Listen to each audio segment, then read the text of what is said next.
3, 2, 1. Mirepoix.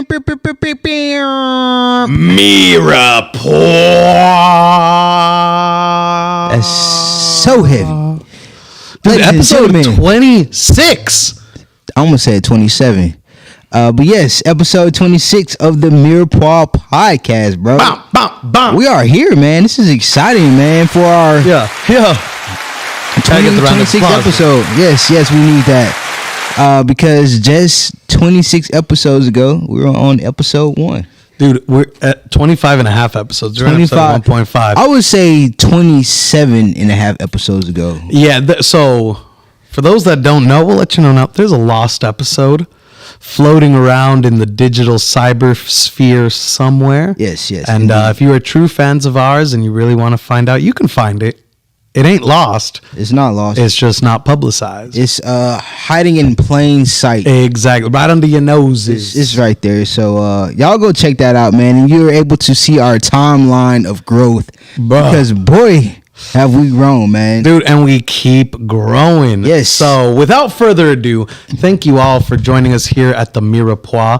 It is myself, Gilberto Casimiro Valdez, joined with Chef Kais. And for those that don't know, the Mirepoix is the ultimate little flavor base in French culinary cuisine, however you want to throw it.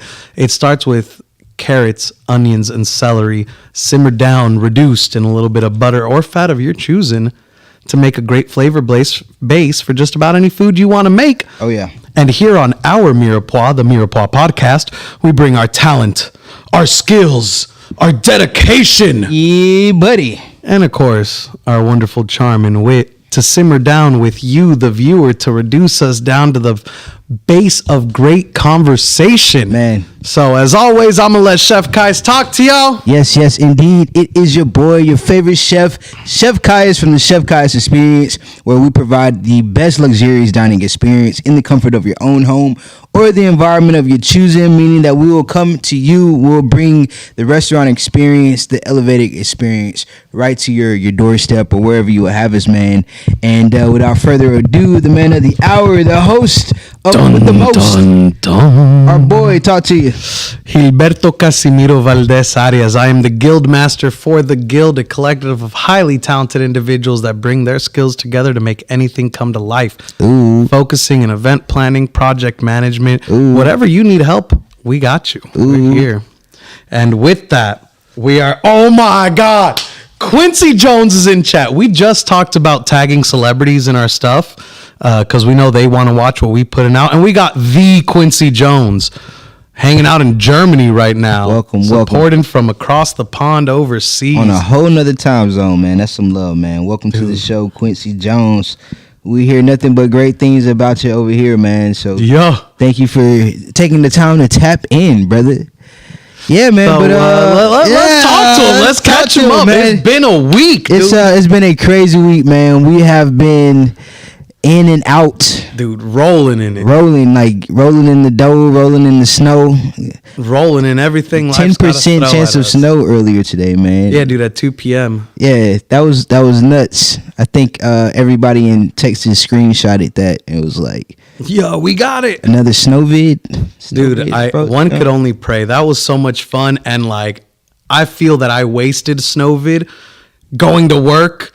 And like, bro, we did like $7,000 in sales, and it was just me and one other person to do all the cooking, cleaning, hosting, seating, serving, busting. That's crazy. And we were one of the only spots open. But I was gonna say that was a chance to break through the market, man. There's a lot of area of opportunity being open during COVID because, boy, nobody was, or snowvid. Yeah, dude. No one was trying to be out in that snow. No one had electricity. No one had running water. And there we were. Our restaurant's in the Med Center. We got this. Yeah, you said it's 4 a.m. in Germany. That is nuts. Dude, that's the kind of love and dedication people show the Mirepoix. Yo, we have worldwide viewers. We got worldwide viewers. That is the Mirepoix for you, baby. That is super exciting, bro. But let's catch up, man. Let's catch up. Let's talk to the people about our lives. Talk to us, bro. Okay, talk to us. So, someone give me the world's smallest violin.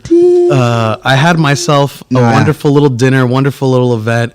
Guests loved it.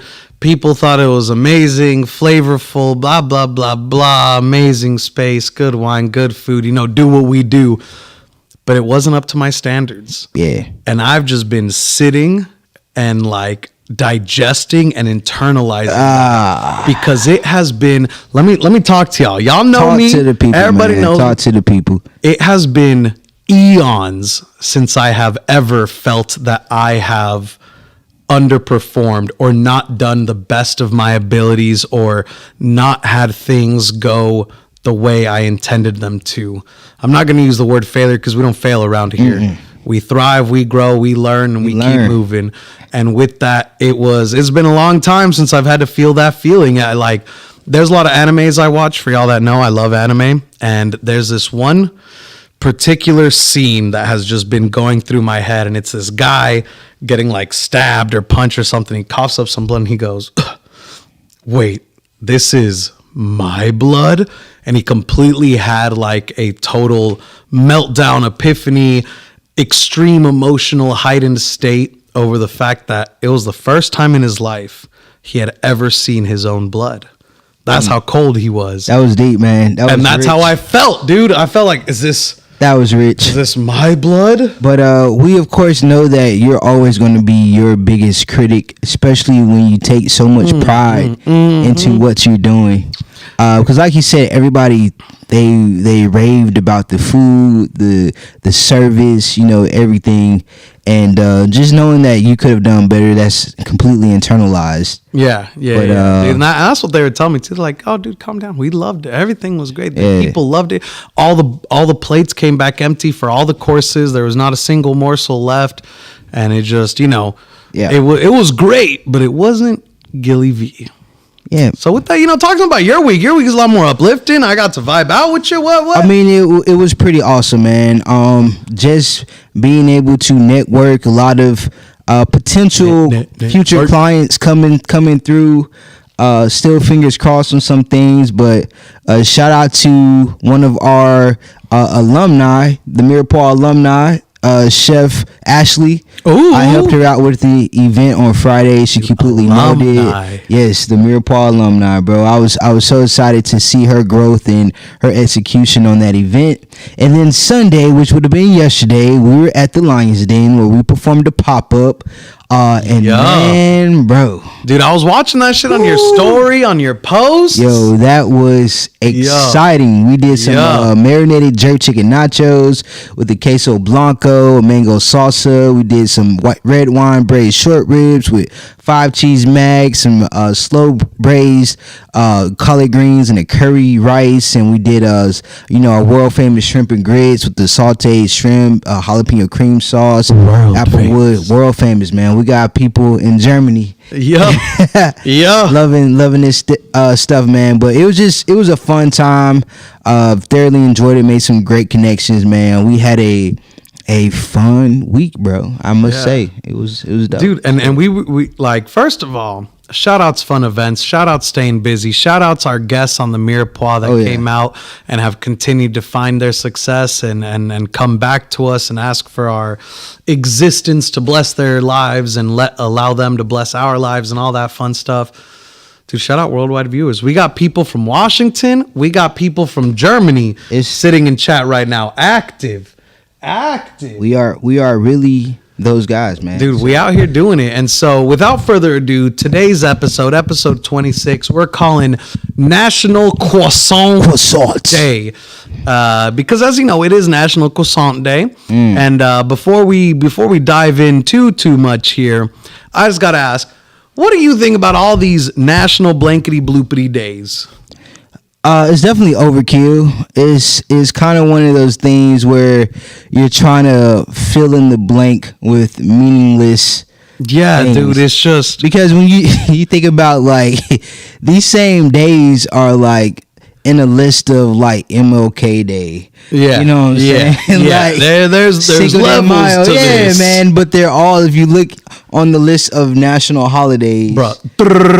Like every day has some National Grilled Cheese Day, National Cheesecake Day, and so here we are celebrating National Croissant Day. Yeah, and I would say even certain items might warrant. Like, I think about National Margarita Day. Oh, yeah, all day. You know what I'm saying? National day. Taco Day. All day. Some things, yes, 100%. But we just kind of stumbled across this National Croissant Day. And so we're completely transparent. We're trying to figure out, okay, for the next 2 months, where are we going to do our podcast? Yeah. And then it just so happens that today, January 30th, is National Croissant Day. So National Croissant. Here we are doing that. But is there history behind it? No, that's the thing about it all, is with all these national blankety blank days that are related to random food. National Pizza Day, National Hamburger Day, National Croissant Day, National Beer Battered Chicken Wing Day. There's no history or culture behind it. If we were to discuss culture behind these days, we're in the process of creating it. The more we choose to acknowledge these days and celebrate them, the more we make it into a thing. Because I'm going to tell you right now, right here, right now, on the Mirepoix, National Croissant Day is a worldwide phenomenon. Mm-hmm. From Washington to Germany to Edna to all around the world. To Etna. Shout out to Etna. That is where Cassie lives. Yeah, right? we got Etna in the house. Yeah. You will never hear that on podcast anywhere else, just on the Mirepoix, baby. That's what we do. That's why I had to take a break. We had to acknowledge that. Shout out to Etna. We just made y'all famous. Yeah, and with that, I ain't gonna lie. You know the food and drinks always come kicking. They always come good. Yes. So without further ado, I made I made for y'all, for us, 2 simple little things. Tried my hand at making croissants. Doing the dang thing. And I got 2 types there. Of course, the camera just makes them look all white, especially if you scroll up a little bit. You see that they just look all white on that camera. But, I'm going to tell y'all, there's 2 types of croissants in there. One's loaded up with a beer batter cheese, a little bit of shaved deli meat, some bacon bits on top. And, of course, I had to throw some Serranos in there because your boy liked the spice. And then, of course, round 2, I have some chocolate croissants because, I love chocolate. I love sweets. I'm not going to say I love sweetbreads because those are a totally different thing here in American culture, but I love fried doughs with sweet things stuffed all up inside them. Dang, that was a good angle. We got good color on those that time. Woo! But yeah, just got together a little bit of croissant dough, rolled it on up. It was actually super easy to make. Nothing in life is easy unless you decide it's easy, but hey, as far as all these other things we've done and spent hours and hours on cooking, prepping, practicing, perfecting to put on here onto the Mirepoix for you, these felt relatively easy compared to what I normally do. And just because I definitely am diving in for a drink, by the way, chat, let us know what you think about the food. Chat, I'm about to show y'all what's going on with the drinks. Don't forget to like and subscribe. Yeah, buddy. So, like how we were talking about these national holidays, there's also a National Margarita Day that is unfortunately not today, but is never a bad time to drink a margarita, if you feel me. So we have this mango and citrus margarita here on the rocks. We did a little bit of a mango brulee on top of there with some half lime moons to pair with our moon croissants. You know what I'm saying? We're over here pairing it. And of course, we're in Texas. You got to have the Chamoy rim, bro. That's just kind of where we're at. This is our culture. This is the way we do things out here. And so into homage to San Antonio, to Texas, here's a margarita, man. And of course, margaritas pair well with everything, bro. It's like an adult lemonade for me. Oh, dude, all day. That's the best way for me to describe it. So, cheers to you, my guy. Dude, Carl Weezer would be proud, apparently. Shout out to Carl Weezer, whoever that is. Oh, is he on right here? No, someone, Mr. Operative Coke Zero just said Carl Weezer would be proud. If you could explain that one for us, please let me know who that is. But with that, dude, every day is National Margarita Day up in this household. Oh, yes. All right. And also, I hope y'all are drinking with us.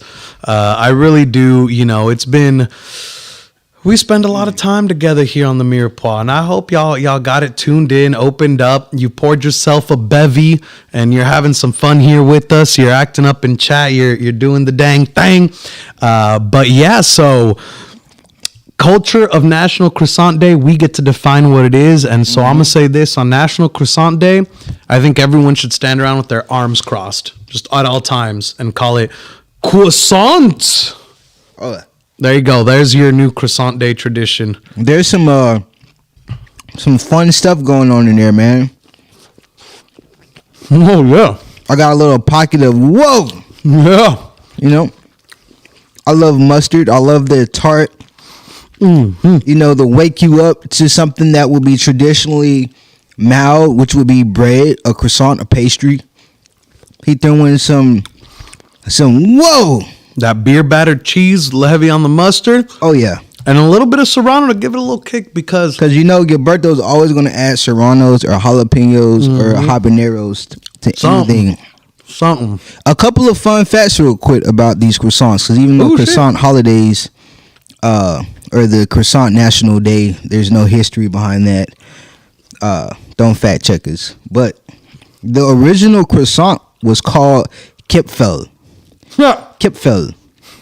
It originated. Shout out to our viewers in Germany. Is it German? Austria.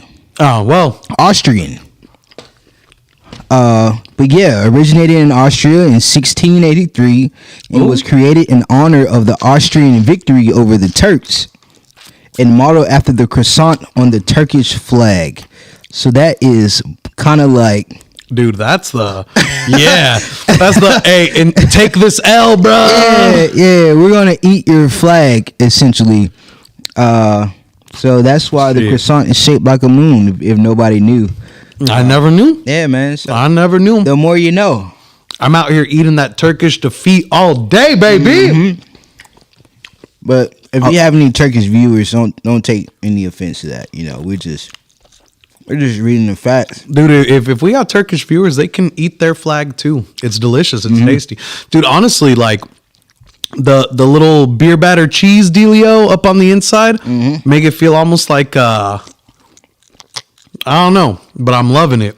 I'm loving it. Like I just feel like this should be being sold at Worst Fest. I was just about to say like a beer garden or something. Pub house.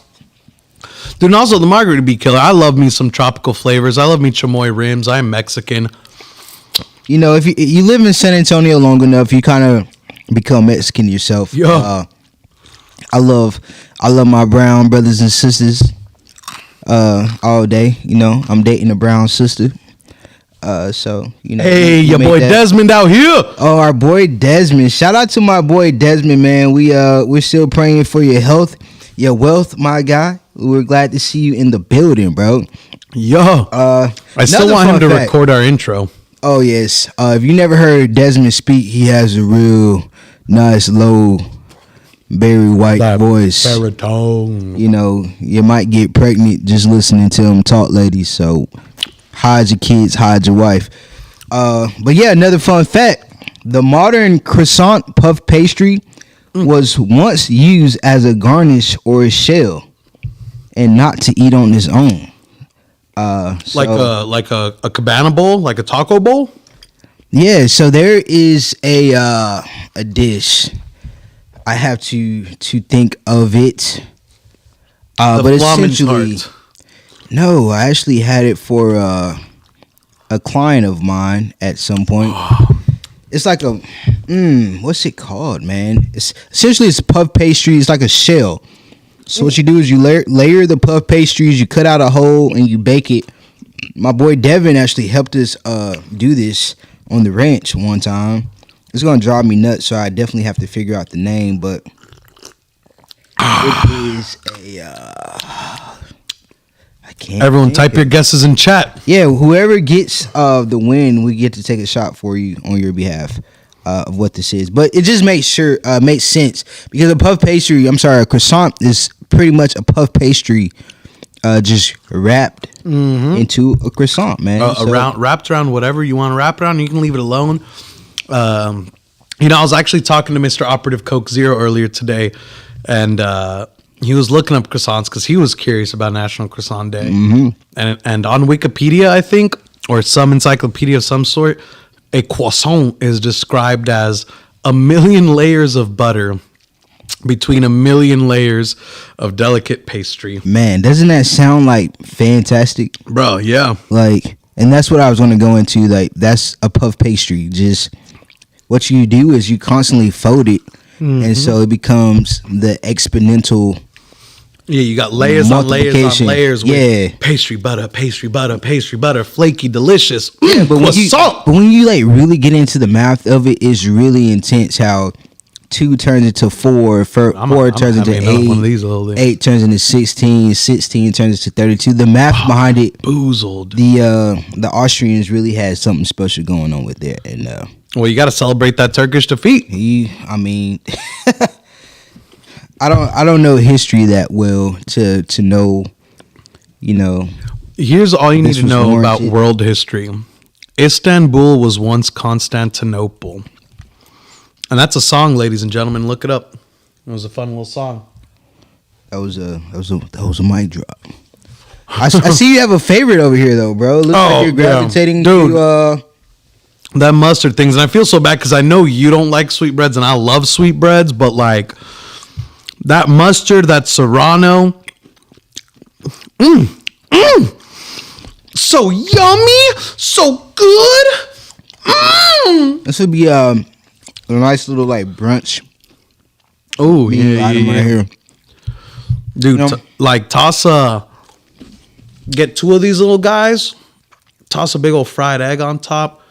Drown the thing in hollandaise. Boom. Yeah, and so that's another thing about croissants, man, because they're very versatile. So you can eat them as a pastry, or you can use them as a sandwich. Which I typically do a lot of croissant sandwiches with chicken salad. Yeah. So I got a lemon herb chicken salad recipe that, man, anytime any of my clients taste it, eat it, it's like, whoa. So I chop up, mince up some really nice herbs. Bro, that was the whitest voice I've ever heard you. They're like, whoa.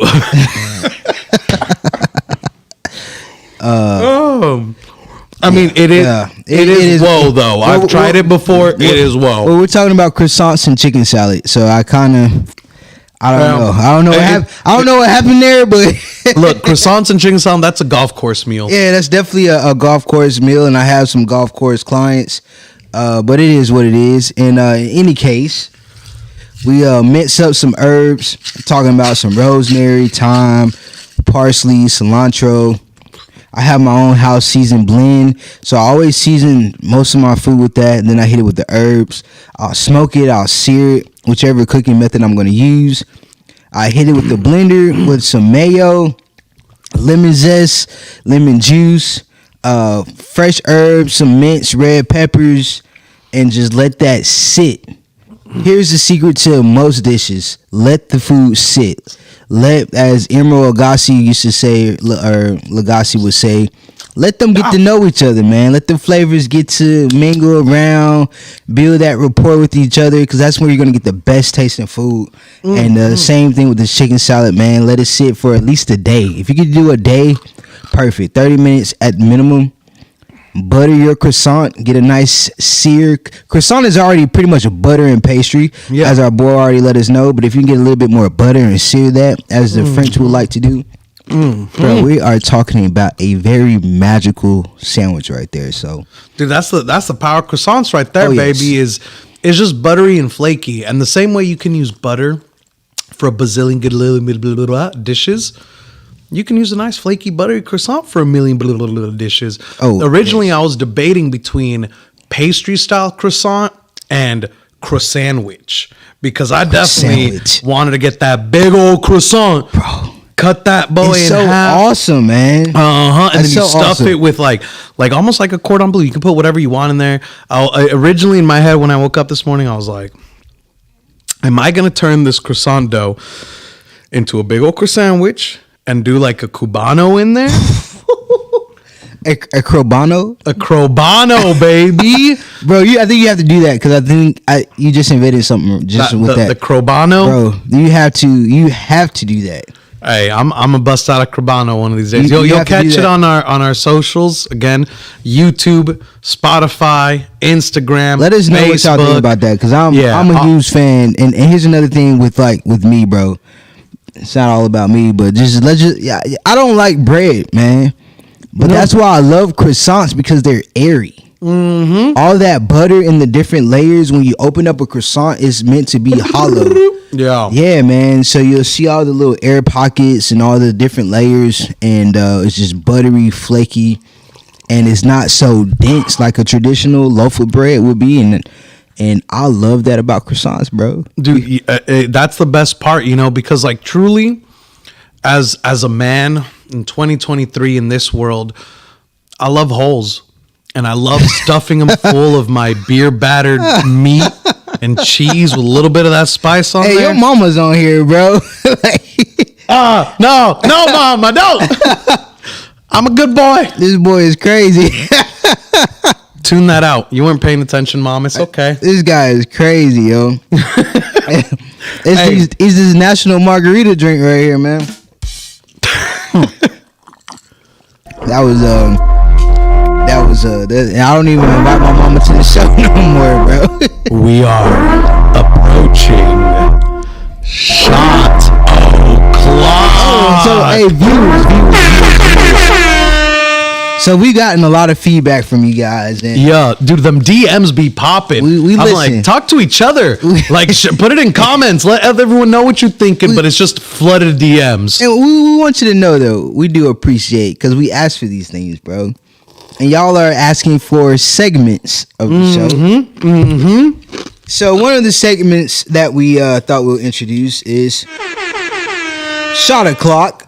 Shot o'clock. We kind of hit it when we're about to transition between segments, and everyone just wants to see us have fun, get loose, do a little bit of things. So I'm gonna run it back for our viewers real quick. This is Shot O'Clock. Yes, for the Mirepoix, and we are super excited about this new segment that we came up with, not by our own, but by one of our special regulars. Called Stirring the Pot. Bam. Ooh. So let us stir the pot. Let's get a little loose. Yes, looser, because this boy said he likes holes around here. You don't?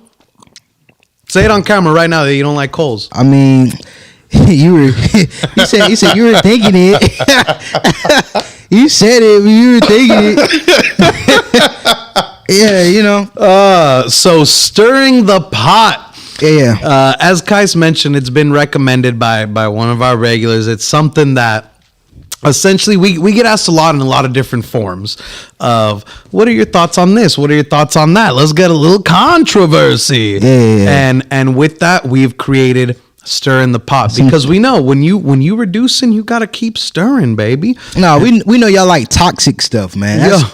That's where that really bottles down to. You guys like controversy, so we're going to bring in some controversy, and we're going to talk about.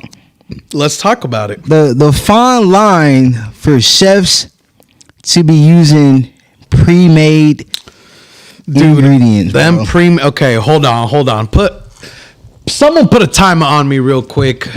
Someone put a timer on me real quick, because here we go. Let me drop to y'all some personal guild views on pre-made things.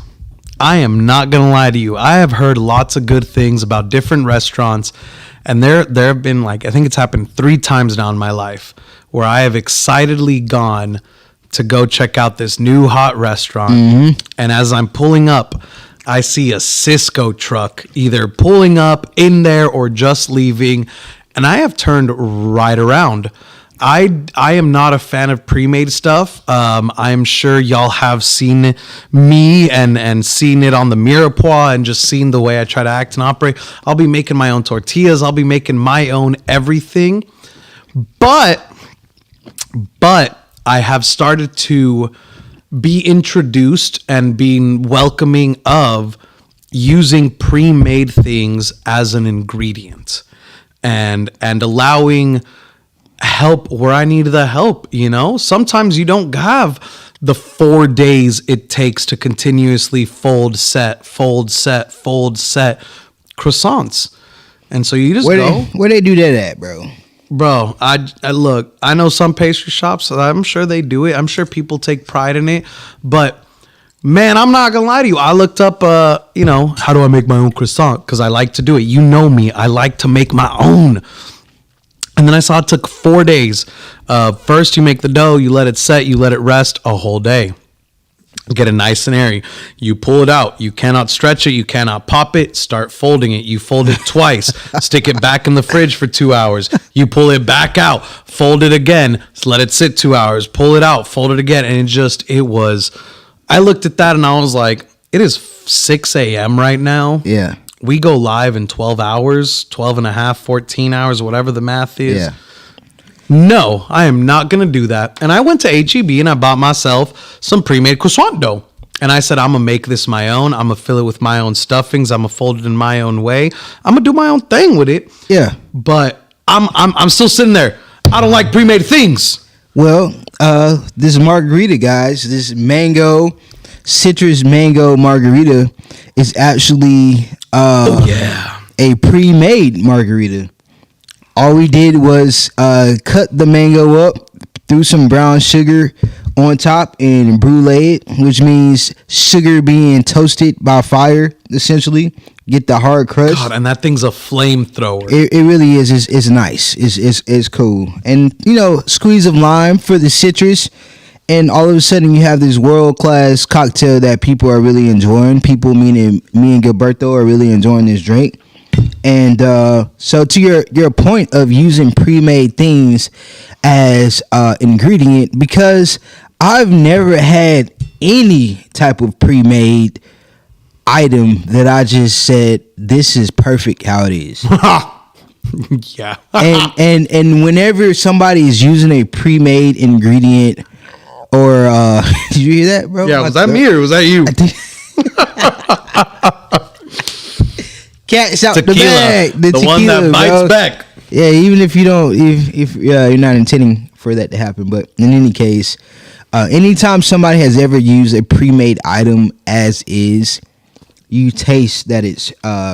We got my boy Nico in the house. You taste that it is pre-made, and so you said it perfectly, man. Being able to use items as an ingredient to elevate, to accentuate, to accent certain things, To help you out. It's a helper, but it's not the help. Yeah, though. You feel me? Like, don't just use it and lose it. You know what I mean? Can I get a Oh, I got you. yeah. Don't use it and lose it, man. So that is how do you feel about them pre-made little dingle boppers? Like, if you show up to a restaurant, and do you have a method of being able to look at someone's menu and know whether they are pre-made as ingredient, fully pre-made, or absolutely nothing pre-made? 100%, and it's my palate. Like, I can taste that, yo. You literally just open the bag, microwaved it. Beep. Dude, Chef Mike be working hard at some of these restaurants. He works harder than the cooks at times. And Chef Mike is the microwave for those who don't understand that lingo. But yeah, man, I could definitely tell. And when you're one of my chef mentors in San Antonio, who is really making a lot of noise, and when I heard this come from her mouth, it really made me take a step back. Like, she said, whenever you're cooking for the masses, realize you can't be doing homemade everything, yo. You're gonna have to cut some corners. For one, because of your food costs. Yeah. When you're cooking for the masses, people don't want you to cook for 100 people and expect to pay $100 per person. Like when they have the numbers, the matches, they're definitely looking for a discount, and you still have to be able to perform, make great food, and still be able to make a profit. Even with a chef that I know who does government contracts, to where he might have to feed 500 people 3 times a day for a weekend. He said the same thing. Like, you can't come into this wanting to make gourmet meals. Imagine making homemade croissants. Dude, and I mean, to that end, I will say, if you have the right equipment, you have the right team, I'm sure Chicago's best pastry shop sells 500 homemade croissants in a day.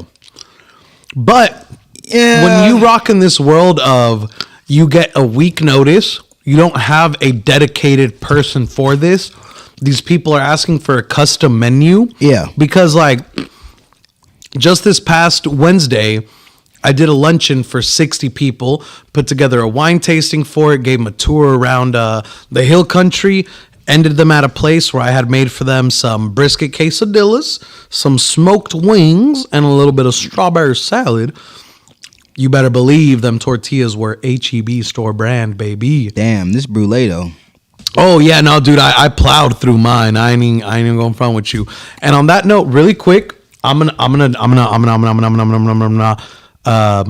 to ask a very special favor of Operative Coke Zero to type in his favorite color while I go grab some stuff to get some more booze, because I got something heavy to say about this darn thing. Do we need another shot before you do that, or what? Oh, I was gonna reload that. Is that empty? Is that rolling? It's not empty, bro. Oh, okay, everyone. I just saved the trip. But dude, it's just it's icy lemonade. Ooh, okay. Hey. Also, Nico, I want you to think about the color purple, because it definitely. It's a movie. Yeah, Nico, think about it, all movie, right? man. Shout out to Oprah. And everybody else in there. Going to Kente. But so yeah, man, there's let me ask you now that the shot's flowing, we're already stirring the pot. I'm gonna stir my own pot. Stir it. How do you Stir it. as a man who's been doing this for years now, what is your trick? What is your secret? How do you deal with the feeling of, like, I'm not gonna say failure because we don't fail. This is getting deep. But like imposter syndrome, the feeling of lacking, the feeling of not being where you want to be when you know goddamn well you already there and you didn't hit the mark. Man, bro.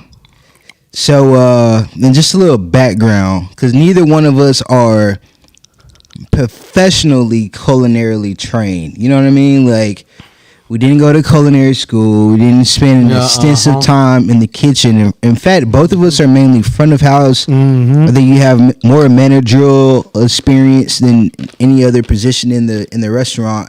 Myself, I've been a server trainer, things like that, bartender. I've kind of dabbled in different areas all over the restaurant industry. But I think just understanding for me that this is my gift. And being able to count my wins more than my losses. You know, your loss are your lessons. Yeah. Because even with you, like, talking about, you know, your feelings of your event this weekend, you've had way more many wins than, you know what I'm saying? And that's how I view it myself. Like, I won't even say I've ever had a loss. I've never had a client be like, yo, this was trash. Like, what was this? Yeah. You know, this was like, you know, I've never had that type of experience. A lot of people rave. Like, I for real got fans out here, bro. If y'all came to the event this weekend, they were like, people coming up, hey, Chef Kais, man, I'm so proud of you. You're doing people that I never seen ever in my life. Was hitting me up, calling my name, and just raving about everything. So I have to just understand that this is my gift. You know what I'm saying? This is my passion. There are people, bro, who are culinarily trained, went to school, got all the degrees, 30 years of experience, and they could not do what we do. Damn fucking right, bro. Yes. So I mean, dude, the way you said it earlier with the, I don't even lose. Like, I was sitting there in my own bubble of negativity, my own cloud of negativity, ready to text the client like, hey, you know, like, let's talk, like, try to approach it, you know? And before I could even put together the words, I had already gotten the text. Oh my God, everything was so amazing. This was the best birthday ever. Thank you so much. We're headed to the bar. The driver I had put together, like the limo service I had gotten for them to like go from the hotel to the dining area to the night out. Yeah. He texts me, he's like, bro, what did you do to these people? They're still talking about that dinner they had.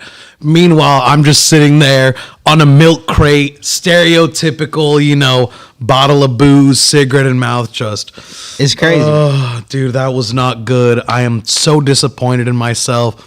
That was the best thing ever. Yeah, and just to give a little bit more pretense to the situation, because he didn't even talk mainly about it, he had to like work an entire shift essentially while pulling up a private dinner course.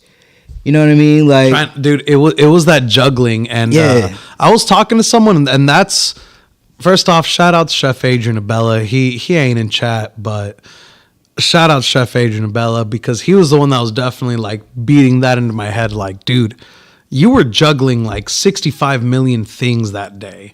And not just like in the small sense of like, well, you were breathing and walking at the same time. No, like in the sense of you were managing people, you were leading a staff that isn't even your own staff. You were taking care of a busy floor, a busy dining room, a busy tasting room, while trying to lead your own staff, get your own things made and make the things for the dinner.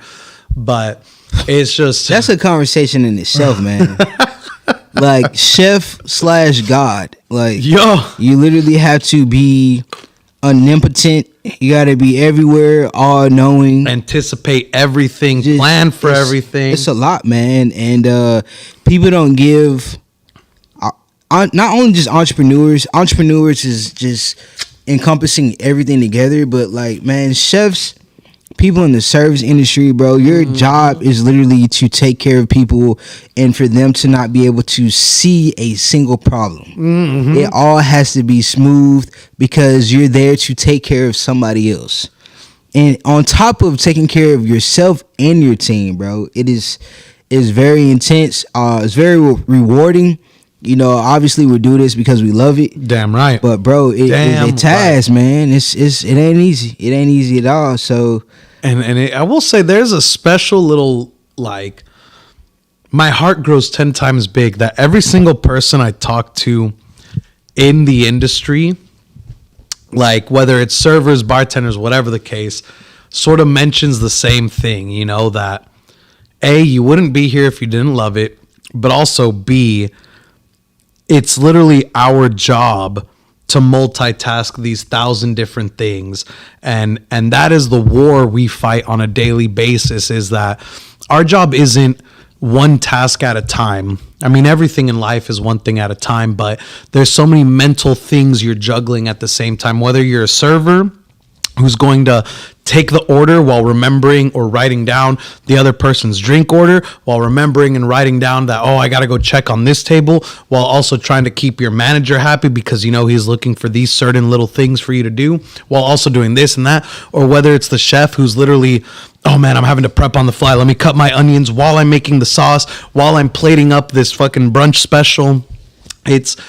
It is truly a business for those who can multitask and for those who can sort of put that love behind it to say, hey, this is all important to me.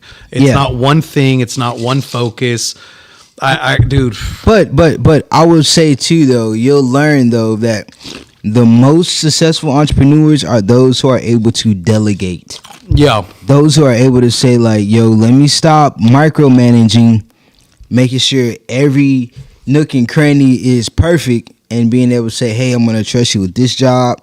I'm going to trust you with this job. I'm going to first train you, get you qualified to be able to perform the task, and then be able to delegate each position to you.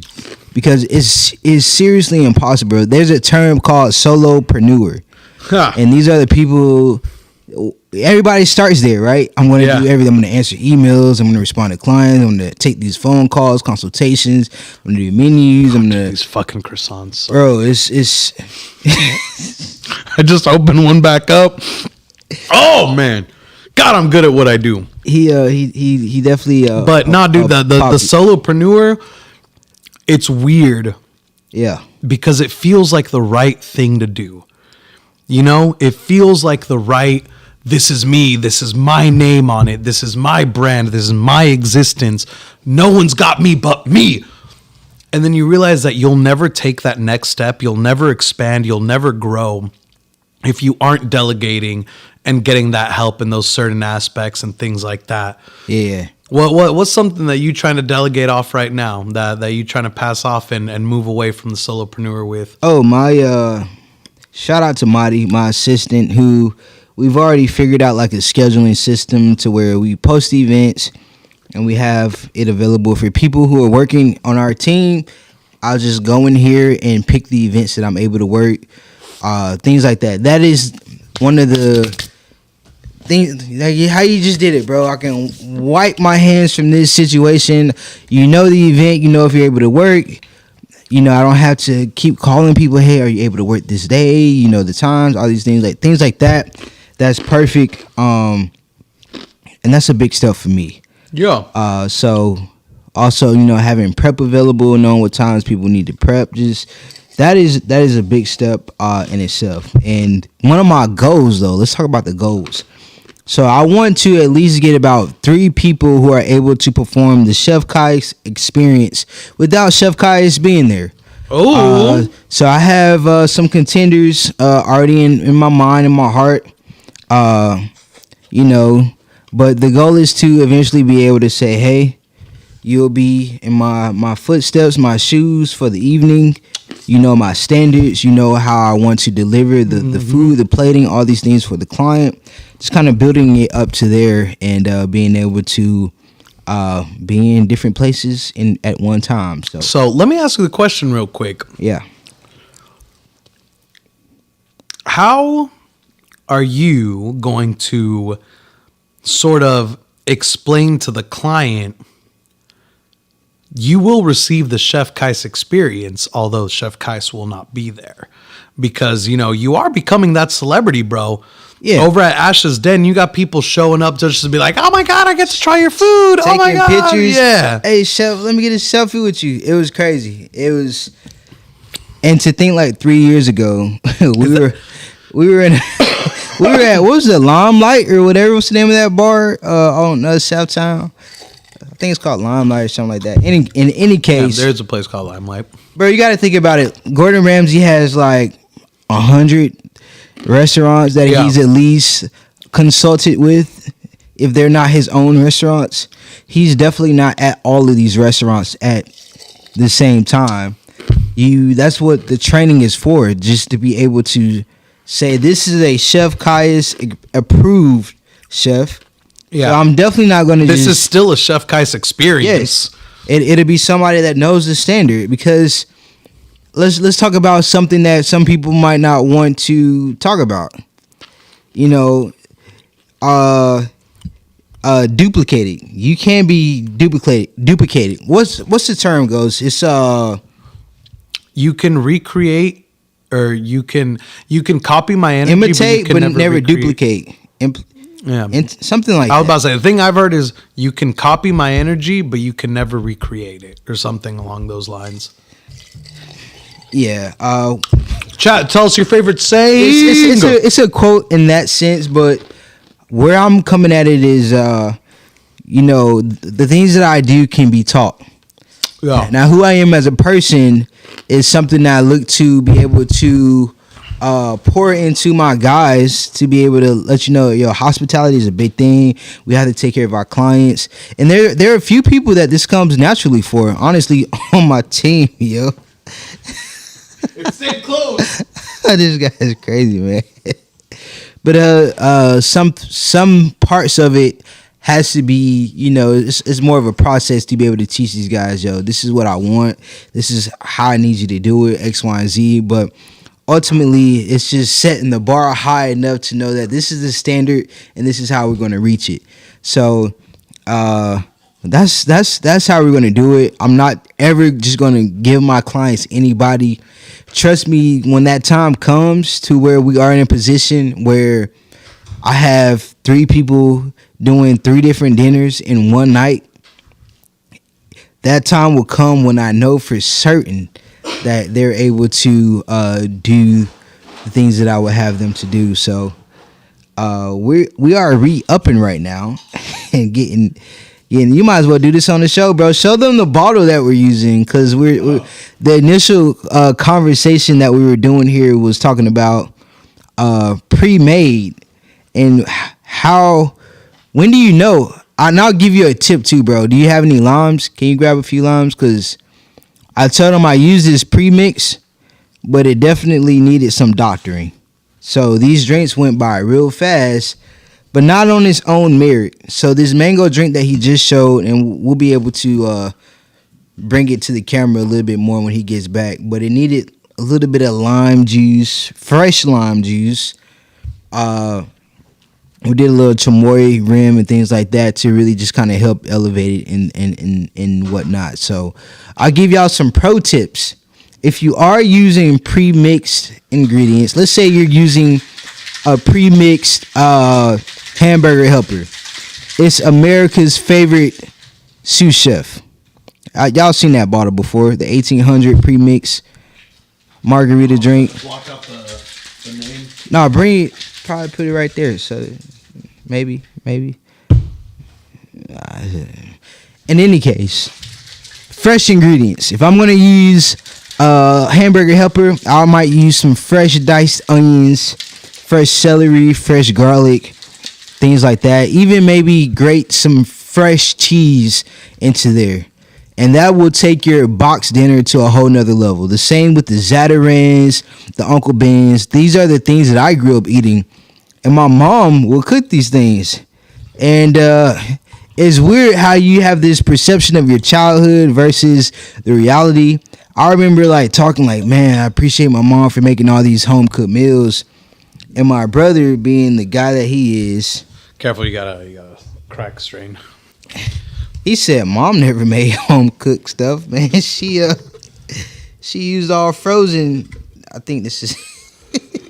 Oh, dude, you just dumped the whole thing. Hey. Nothing was coming out. Like, yeah, I did stuff a whole ass lime in there. Yeah, but in any case, but that's how my mother was able to do it. Even my grandmother, they would buy these, even ramen noodles, bro.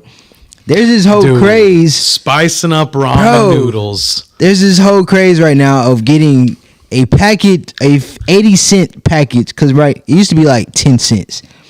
Now it's like 80 cents or something like that, $1. You buy this packet of ramen noodle and you add lobster tail, crab. Yeah. You know, they're doing all types of things to it, and you know, just doctoring it up, and it can be done, but never take it at face value. This is a good drink, but it needs some love, man. Yeah, and I feel like that's how those pre-made things are.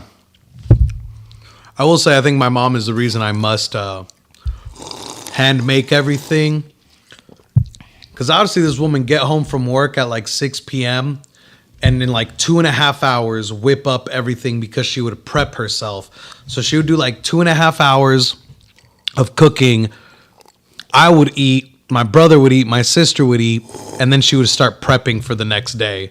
And it just, you know, it goes a long way, but it definitely, that trend of ramen, I feel like that's where a lot of my friends got their start cooking.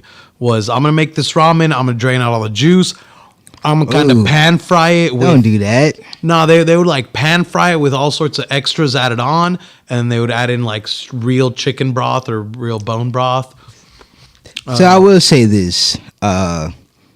It's not Country Cooking. I can't think of her name right now, but her name is Danny, her real name, and she's actually from Alabama. She's blown up. She's from, I think, Huntsville, Alabama. Now she's in LA doing a bunch of like Food Network type of stuff and all these things.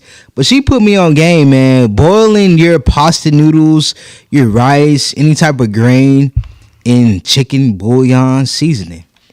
And so when you said make the noodles but strain out the juice, well, we all know that the best ramen comes in the chicken pack. All day. I had to wait for an amen on that because I know some of you beef eater ramen noodles. Dude, don't even get me started on those shrimp. Oh, the shrimp, bro. The dirty shrimp people. Honestly, it's just literally for me just chicken, and I'll do whatever I need to do with it in terms of ramen flavors. But cooking your grains in the chicken bouillon will take any of your grains, your rice, your grits, your pastas, all the way to the next level. Because, I mean, Gordon Ramsay, he seasons at every level. So even at the boiling level, to the sauteing, to the whatever steps you're taking, he seasons bit by bit throughout the whole process. And that's another chef tip for y'all. I was about to say, I think that's the reason people love my stuff so much, even though I'm still kind of like figuring this out and really defining myself as a human being, is because if the recipe calls for water, I'm using chicken broth or chicken stock. If the recipe calls for this or that, like I'm always, nope, boring, add more. All day, bro. I am King Spice. All day. Those are the things that you have to do. Yeah. Because we are a generation of foodies. Believe it or not. Ain't that the truth? Some of you guys are like phony foodies, where you kind of just like, oh, this looks really good, but it doesn't taste good. It just looks really good, and you're like, yo, check this out. But then there are those people who understand, like, yo, there's flavors that need to be developed and all these things. It's more about just presentation. Like, we're going to eat this. This is not just art that we look at. We're going to also get a chance to consume it, and that makes all the difference. So the food has to be good. It has to be better than just look good. You know, it has to assault all five senses, bro. Yes, it has to be beauty with substance. Mm-hmm. You know what I'm saying? Shout out to Cassie, my beauty with substance. Dude, I got so upset the other day because there's this winery, one of my clients that I help out a lot, do all their events, blah, blah. But I found out their tagline was fill your head with 4 of the 5 senses. And I'm like, bro, why are you scared of that 5th sense? Like, I get it. It's a winery. They it looks good, smells good, tastes good. That's like the beauty of wine. But like, you have staff that talks about your wine. Why are you scared to say that it sounds good? Why are you only doing 4 of the 5? She walked up in the club and I poured her up and hit her with that. Shout out if y'all know where that comes from, man. Yeah, memes all day. And real quick, before we dive into the mustards or the what's coming next. Oh, that was nasally. Let me ask you this. Yeah. What do you think about The Color Purple? It's a great movie. I definitely think if you are culturally I said Kunta Kinte earlier, now that I think about it. Yeah. My name is Kunta. Your name is Kunta. That was not from The Color Purple, though. No, that was from Roots. Yeah. So I just put it all together. You just fused it all. Yeah. I said, but The Color Purple is definitely a color of royalty, dating back to ancient Egypt, the Kemets. So I do like it. My favorite color is actually red, though. Dude, because red's the best fucking color. But you think about red and then blue, they make purple. When you take the fiery passion of red-minded people and you introduce them to the cool submissiveness of blue women, I just want to tell you end up with purple royalty.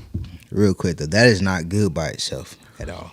Oh no, dude! That's why I had to throw in some of that berry compote and the limes, of course. Yeah. Yeah. See, ingredient, guys. This is not a. It's not a done product. It's You not need a to touch home it up. product by itself, even though it says ready to serve. If you have any type of palate and you want people to really like enjoy what they're drinking, Sorry, dude. I'm still this snacking on wouldn't be these the one. these croissants. I see you, man. You're getting it in, brother. Dude, I What always about you? get it in. What are you thinking about? You're rocking purple tonight, man. Yeah, got that little, color of wine. Got a little skull on the shirt. What's good? I will say purple is my sister's favorite color, but I'm just diehard red. And like the phrase, the color purple, it doesn't have such a powerful emotional connotation with me. Instead, I think of this little quote from a video game where this dumb little creature, she just goes, "That tasted purple." And so it was really weird when we started talking about the color purple and then the color purple. And then in my head, I'm just like, that tasted purple. So if anyone knows where that's from, shout out to y'all. I know there's only a few of those people. And as always, shout out to everyone that hopped in chat. We got old Agent J, Juice Man, Operative, Coke Zero. We had Quincy Motherfoop and Jones. We had Desmond in chat. We had Nico. Who else we have? Oh, Cassie was in this thing. Can't forget my girl, man. Can't forget my girl. We saved the best for last. This was an amazing episode, guys, and we really appreciate it. And also a shout out to the segment breakdown because I really feel like the flow was ever flowing. So yes, we always are looking for input and want to hear what y'all think, what you want, because we're doing this episode to share our stories, but we're doing it for you guys. We want to be able to provide some type of education and entertainment. Yo. It's a Monday, man. Typical Mondays. There's that the stigma behind Mondays, like it's Monday. You know what I'm saying? Freaking Garfield. But for us, we're like, yo, it's Monday. It's time. It's podcast day, man. It is honestly one of the funnest times where we just kind of spend the whole day drinking, cooking, talking, chatting, meal prepping about how the week went, what we can talk about, how we can talk about it. Because it's one of those things, like, honestly, since starting this podcast, my mentality has changed to where I'm spending my whole week, like, looking for what is interesting in my life, in my day-to-day, in my existence, in the world. And that really helps, me be grateful and express a lot of gratitude. But goddamn, dude, Mondays are fun. Mondays are just for those that get, but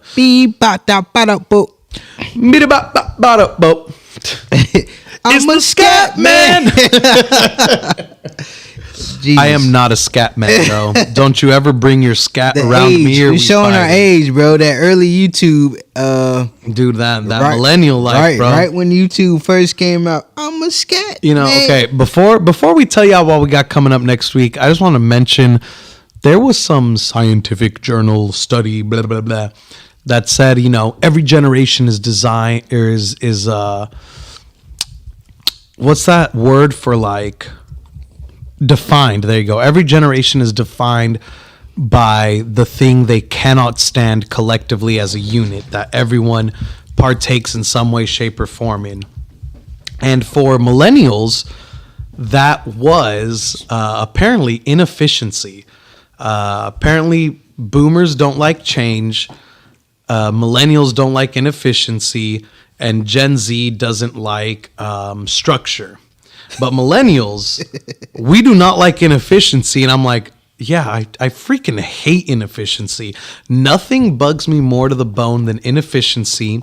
And so with that in mind, my next week coming up is the beauty of efficiency as I balance multiple meetings as they come together in a cacophony of growth and an explosion of character for the guild. Y'all felt that? Yeah, and that's how I'm leaving it. I'm not going to explain nothing. I'm not diving in more. You will see. You got that sentence? What? How they say? I'm sorry. I've already To dropped be the mic. continued. Yep, I've already dropped the mic. That was deep, y'all. But thank y'all so much for tuning in to our episode. Mustard them. I thought that was a mustard right there. That wasn't your mustard? For me, but what's yours? Well, my mustard is this weekend we have an event coming up, private dinner. We're gonna be doing some duck. I love duck. The Lions Den was our first time doing it as a pop-up event last Wednesday. All comes well, which I really feel like it will. You'll be seeing us doing the Lions Den once a month. And I highly recommend y'all show up because it is a total vibe. It's a blast. It's a blast, man. We have beautiful people in the venue, amazing live music, and we're just going to put the cherry on top with our food and our service, and we'll love to be able to see y'all a part of that. It will be Valentine's Day next month as well, so there's just so much things going on. Yeah. But as always, bro, we definitely appreciate y'all spending your Monday evening with us. Yeah, reducing us down to the greatest base. Dude, I'm excited for next month. I'm excited for everything to come. I hope they are too. And also, for those that don't know, would you call yourself a joy boy? Yeah. Yeah. 100%. Joy boy is the truth. So let's do one of these. And thank you all so much for tuning us here at the Mirepoix! Mirepoix! You guys have a great night. Thank y'all for tuning in. Cheers, family.